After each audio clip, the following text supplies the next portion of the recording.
Growing up, I moved into a house that had a poltergeist. Like the movie? Yeah, it wasn't as intense, like there wasn't blood pouring from the walls, but we definitely had a demon manifest. We had crazy stuff happening, like all the time. And how old are you?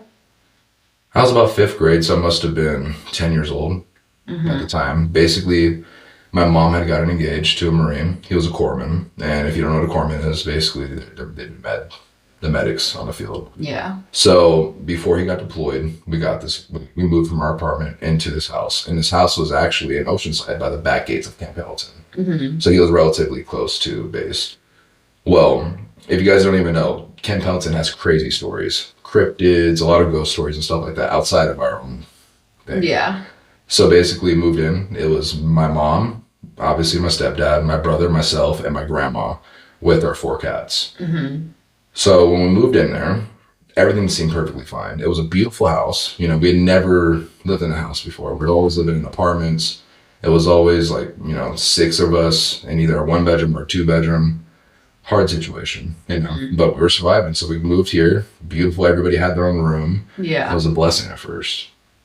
Or so you thought. Right? Literally. It's like the start of a horror movie. Literally. So happy family.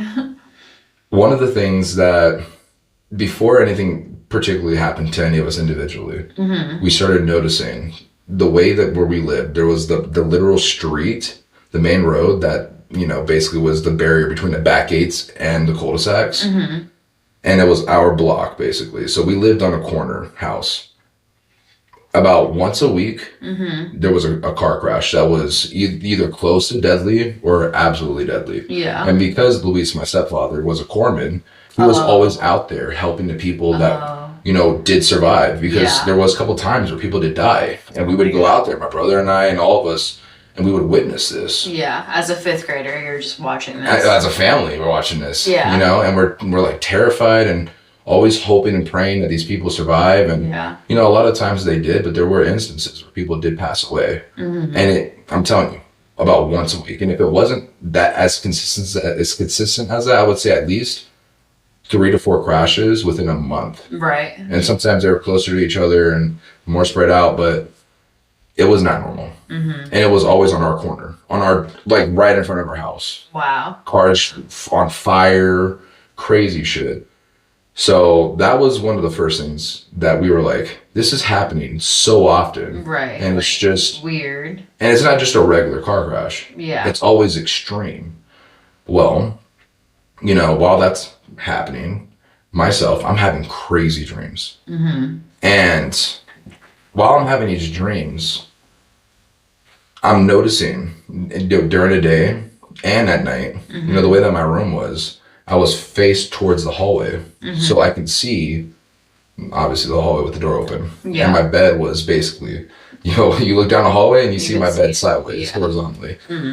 So I would, we'd always be in our rooms and do whatever we're doing, playing Legos or whatever, maybe my uncles. Yeah. And I'm looking down the hallway and I'm seeing shadow men, not like little boys. I'm seeing full-grown men. Yeah.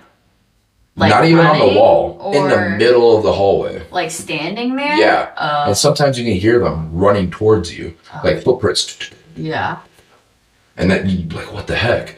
Well, I was having experiences, so I'm like, and I'd always seen spirits growing up.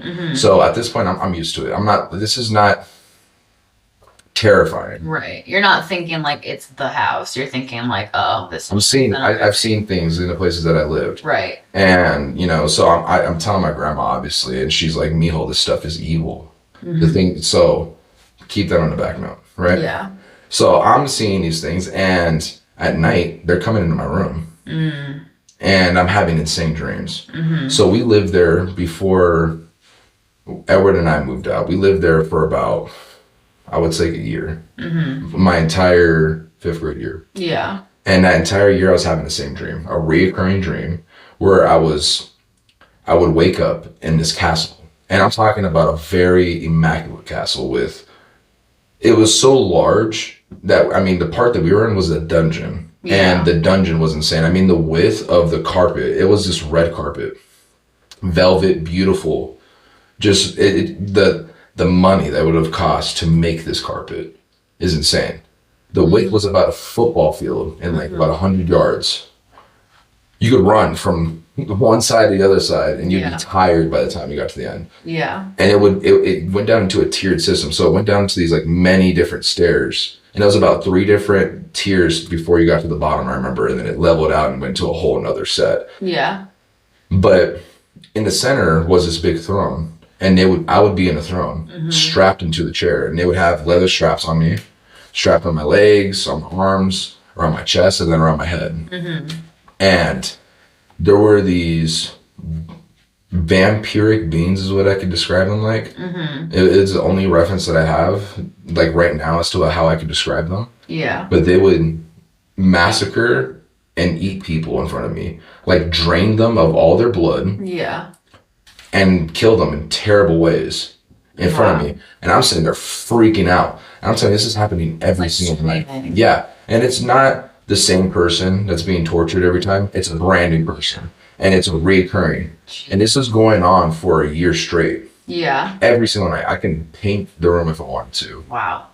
It was large and beautiful, like the room. It like I would imagine this is what the castle looks like in England. You know what I mean? Where now the king lives. Yeah. It's just remarkable. Grandeur. But so much. And were they like looking at you and they were like doing this stuff to see if you were like having a reaction? Well, that's the whole thing about it. They were doing it to almost instill that there is no good. Nothing will help you. Nothing can help you. It's not even about fear. It's about if God is allowing this, God must not exist. You know what I'm saying? Or he's complacent with evil. Yeah. And as a kid, I understood this is what they were trying to do. So, you know, I would tell my grandma about all these things, about the things that I was seeing in real life and the things that I was seeing in my dreams. And she had explained to me, Mijo, the things that you're seeing are real. They're attacking you because you have a lot of power. You see things, and not everybody is able to see these things that you see. Right. And, you know, I've had experiences where I've talked to Christ, you know, growing up before we even moved to this place, the last place, and I was having visions and speaking to Christ and angels and such like that. So this is where her reference is, where she was saying this is why they're attacking you. And they were coming after her as well. I remember she basically hid herself away in her bedroom and never came out. And my mom thought it was because she didn't like Luis. Had nothing to do with that. Luis is my stepfather. Had nothing to do with that. Yeah. She was seeing demons and crazy things that she was telling Luis and telling my mom, and they didn't want to believe her at first. So they thought she was crazy. Yeah. Well, it continues and it progresses from that point. All of our cats died. Wow. The first one started off, I think, it ate poison from the neighbors. It was like rodent poison and it died. Oh, yeah. And then the other ones did not have the same problem, but they all died within a month. Wow. Suspicious. Like terrible deaths. And I'm telling you, like, dude, so bad, dude. And I remember, like, we were finding our bodies with, like, rigor mortis, and they were just so stiff and, like awake. Like, their eyes were open and, like, yeah, bad. Like, they died instantly. Yeah. You know what I'm saying? And we had to bury them in the backyard, and it's like... From Poltergeist to friggin' Pet Cemetery, you have 4 dead cats buried in your yard. Oh my God. That's... Imagine it. Only made it worse. Yeah, as a 5th grader, still. Yeah. We weren't even thinking about that, actually. That's crazy. So, yeah. Basically, all of our cats passed away, and it was just such a terrible situation. So I remember... After our last cat died, it was, I believe it was Kokomo, actually. And you know what's so jacked up? Kokomo is a cat that my grandma brought back to life that was eaten by the coyotes. So my grandma has healing gifts and abilities. And it's very powerful, the things that she was able to do in her lifetime. And it was all through God. But Kokomo died, and it broke the last straw. And I remember she moved. She moved out. Wow. Was, like, your mom seeing anything? Like, did you tell your mom? Well, we were. We were telling her and all this stuff, but, you know, my mom was distracted with the whole thing with Luis. Luis had just got deployed. Oh, right. At this time, and he was in Iraq. So the things that my mom was experiencing, she wasn't telling us, and she was staying silent because she didn't want to scare Edward and I. There was so much things that were happening. Right. Well, one of the things that like really actually before my grandma moved out, and this is right before my grandma moved out. We saw the Passion of the Christ, and I remember we were in the theater, and the things that I was seeing in my dreams and the things that I was seeing in the hallway. I remember there was a scene in the Passion where it was right after they captured Christ and where he was praying from Gethsemane, and he was pulled over this bridge, and they throw him over the bridge, or he falls over the bridge, and he had all this chains on him. Well, he like gets to the bottom, and they like pull him up, and there's a demon who sneers at Christ, and that the way that demon looked and the energy is exactly the same thing that I was seeing in the house before that. I'd even seen the movie, and I remember afterwards that movie was one of the worst movies ever made, in a sense that it was just so horrendous to see. Yeah.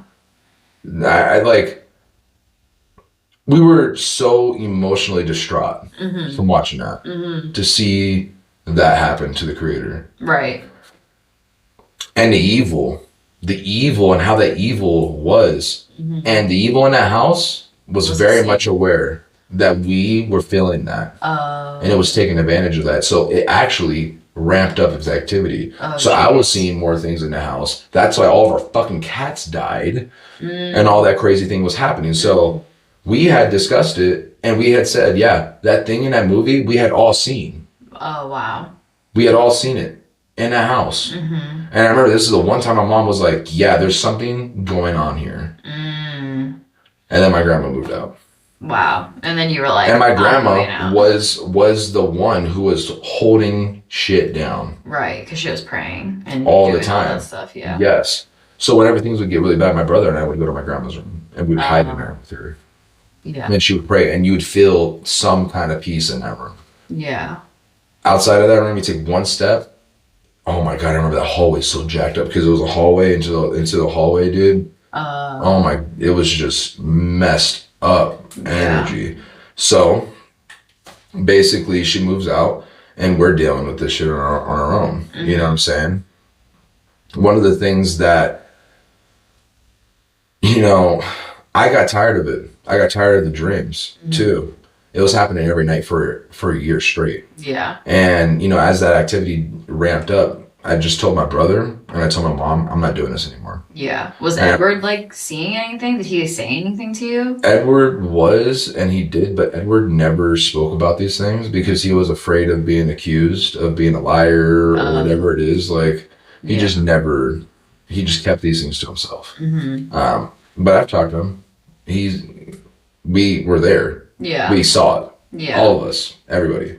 So he doesn't deny it. He just doesn't feel the need to talk about it, which is understandable, Everybody deals with their trauma differently. Right. So I know that I told him, I can't do this. And I told Edward, I said, hey, dude, you're either going to stay here with mom and deal with this on your own, or you're going to come with me and we're going to live with dad. Yeah. And we did. We left. And I told my mom, I said, hey, has nothing to do with parenting or anything. Like, literally we're being tormented every night by these spirits or demons, whatever it was. Yeah.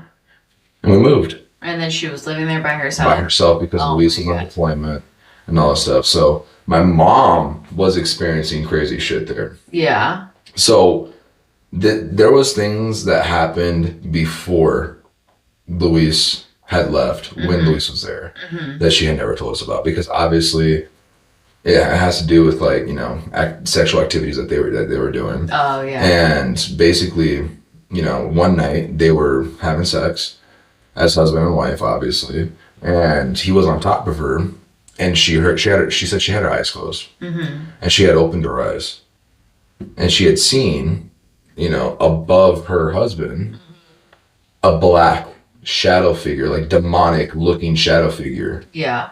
With beaming red eyes, like glowing red eyes. Yeah. And at first it didn't notice that she noticed it. And it was like almost like reveling in their their lust and whatever it was. Yeah.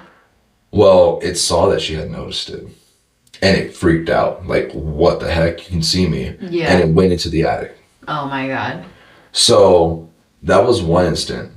You know, my mom said that she ended up getting up immediately and was like, what the fuck? Oh. And Luis was like, obviously didn't see it. And he had no idea. He was like, what's going on? And my mom was like freaking out apparently. Yeah. You know, this is when we were visiting my dad on the weekend. Oh. So we had no idea that this was going down. Jeez. And I remember my grandma, like, I remember when we came back, she was like, there's evil shit happening in the house. And she didn't obviously tell us that story, but like, I remember she was like, it was happening. Crazy things were happening.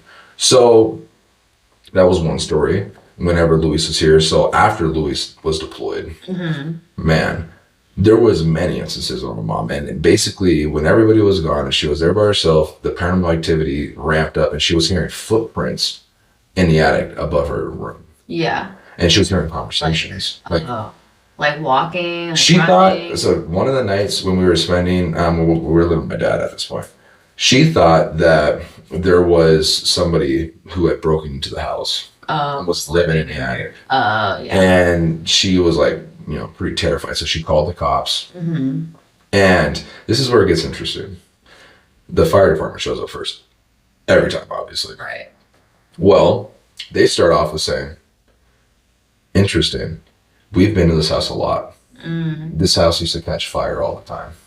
Weird. Exactly. And she was like, why? What do you mean? Yeah. Well, apparently, the people who had lived there before us, and the owner of the house didn't tell us this until after my mom the lease was over. Yeah. And she had talked to the owner and confirmed this with the owner. Yeah. The last people who lived there was a kid who lived in the master bedroom, and he was like a college kid. He was a Satanist, and he lit himself on fire inside of her closet, which was the closet led up to the attic. Oh my God. So that was just like feeding that energy. Yep. It might have created Was it? Right. It might have been the birth of that, because there was no confirmation if he died from that or not. Wow. And with the amount of car accidents, with the crazy things of our animals, all the spirits and the demons that we were seeing, the dreams that I was having, my grandma and her experience, and my mom and all that, it was just undoubtedly true at this point that there was some kind of demonic interference that happened from that occurrence. And it had to do with fire. And it was crazy because, that was the one thing that used to jack me up. All the cars used to catch on fire. Oh, yeah. And we used to be like, what is causing this, we're talking about this road right here. Yeah. There are no car crashes that are happening like that consistently. It's just one of the craziest things. So one of the other time my mom was there, she said she had seen something, I think, move into her, into the bathroom, a figure, shadow figure. And she had turned on worship music, Christian worship music. And she had always had this belief that, when you put on worship music, that it actually purifies the living space because there's scripture in it. And whenever it's had paranormal activity of any kind, demonic or any kind, she puts that music on and immediately it ends. Right. It goes away. And she did that time. It went away. Well, she decided she needed to pray. And she was praying. She was basically pouring out to the Lord about all the things that happened, like what she was seeing, losing, my brother and I going to my dad's house, her husband being in Iraq. Yeah. Her mom not living there. All this crazy shit. Yeah. And she was kneeling over her bed. Okay.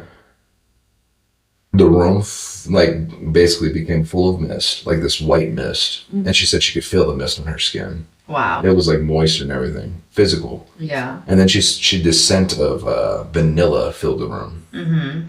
She looked up and she saw Christ. Wow. And Christ touched her on her shoulder and said, "You will be fine." Comforted her. Yeah. That all this crazy shit was going to be okay. With her. Wow. Specifically, she is going to be okay. Everything's going to work out. Don't worry. And he disappeared, and she woke up on the floor in a pile, like surrounded by the mist still. Oh my God. It was still in the room, and she could still smell the vanilla. Wow. And everything. That's powerful. Yeah, very powerful. So after this, she ended up actually going to our church. At the time, we were going to St. Mary's, and like unfortunately, the father who was over St. Mary's at that time at Oceanside did not believe in. I don't even know how, but didn't believe in demons. And my mom literally was like, "What the fuck are you talking about?" And chastised him. And chastised him like, then you should not be a father, you unbeliever. How could you not believe in the devil if you believe in God? Like, not believe in the devil, like believe that there is a devil. Right. And all this stuff. And he actually ended up like admitting, you're right. Like, this is faithlessness on my end. Yeah. And he ended up blessing the house. Obviously, we don't think that did shit because he didn't have any faith. Right. Yeah. He was just in it to be in it. You know what I'm saying? And it was very unfortunate during that time because that ended up pushing my mom away from Catholicism. Yeah. Because she's just like, how could you? Right. And that's, it's unfair to blame the entire faith for the acts of one man because the Catholic Church believes and practices exorcism. Right. So it's unfortunate, one bad apple. But it was one of the things, dude. It was very interesting. Man, that's crazy. And a whole year that all this once the lease ended and she broke the lease, she had a conversation with the owner and he confessed to everything. Man, I would be so mad. I moved my kids in here, I moved my mom in here, and you knew that this place was messed up and you didn't say anything. Insane. Wow. And that was, I remember. And I thought that the dreams were going to end. I thought that some of these things, these experiences were going to stop for me and when I moved to my father's, but it didn't. Mm-hmm. It didn't. It just changed. Yeah. A little bit. And it got less demonic and a little bit more, I don't even know how to describe it. And maybe we'll have to do another episode for that alone. But yeah, that was going from living in Oceanside from living to downtown San Diego area, Northwest, near Balboa Park, actually. Oh yeah. So I don't know. There's a lot of crazy stories and I'm not the only person that's experienced things out there in the backends. Oh, yeah. Like I said, there's cryptid stories. There's plenty more ghost stories. I mean, those lands were the lands of the people who were living out there before, the Diegueños or the Luiseños. My family are the Luiseños. Yeah. And they took the land from us. So there's a lot of very energy and spirits in that land. Disturbed energy. Yeah, that's what I was wondering. If it had played a role, that whole area was already a hot spot, and then obviously that dude freaking being a Satanist just amplified it to a whole nother level. Plus, you have all of the war practice that's going on out there in the fields, and it's really the destruction of the land. Yeah, that is angering a lot of the spirits there. Yeah. Rather than people aren't being stewards. And it's just, for all my people who live out there in the valley, y'all know. You guys know. I'm not the only one with the story. Mm-hmm. So yeah, that was one of the more active houses that I lived in my life. And it's just, it was crazy. Because even my stepfather, when he was dealing with all of the people, mm-hmm. I remember he would come in the house and he would do the most. He would pray out loud over the house. He'd read the Bible and stuff like that, just to kind of keep it good. He was a very holy man. Mm-hmm. But no matter how holy we were or tried to be as a family, it's still affected. And it brings you back to Job. In the Bible of Job, how Job was tested by the devil and how God allowed such things to happen. Mm-hmm. So it'd be an example for the people who lived around him that, God will use sometimes suffering and pain and stuff like that. And even talk about that sometimes with possession in case there was instances where people had been possessed. And I remember Padre Pio had spoken this to somebody, said that in instances, God will use your sufferings as an encouragement to become a saint, actually become sanctified once you're released from your suffering. Yeah. And that will be an influence to help other people, to strengthen them in their faith. Right. So This definitely strengthens us and our faith. Our Yeah. entire family, there is no question Right. for us. I know other people, do I believe in God? Do I believe in demons? Do I think these things are real? They're real. Yeah. And just because you haven't seen them, there are people who have their own anecdotal evidence that have seen these things, and just because you don't believe them doesn't mean it's not true. Right. You know what I'm saying? It's just to see it and to believe it. I don't even know if you want to see it. Right. Yeah. No, it's not. Because when you see it and it happens, you realize there's nothing you can do. Right. I mean, you could pray, and you can call out to God, and that will work. But for a long-term solution, in that case, I believe that house is still being rented out. Yeah. So the terror continues. Yeah, now the pet cemetery. Oh my god, yeah, right. Now the Your pet cats cemetery. are freaking terrorizing everybody. Wolfie, Oh my Pokemon, gosh. they're out there getting it. Dang. They're out there getting it, dude. Baby girl. And then, who was the other one? Mama's, but that wasn't her actual name. I don't remember her fucking name. Honestly. Either That was my uncle's cat. Yeah. So, yeah, that was my experience. Wow, that's a crazy story. Yeah. So, I think that will call it for the podcast for tonight. You know what I'm Yeah. Part 2 for all the stuff that happened at your dad's house. saying? Yeah, one of them. Yeah. At one of them. Well, This is right. The first one I've lived at. Yeah. Yeah, the saga continues. All right. Well, mahalo. Thank you for listening. Bye. Shibani.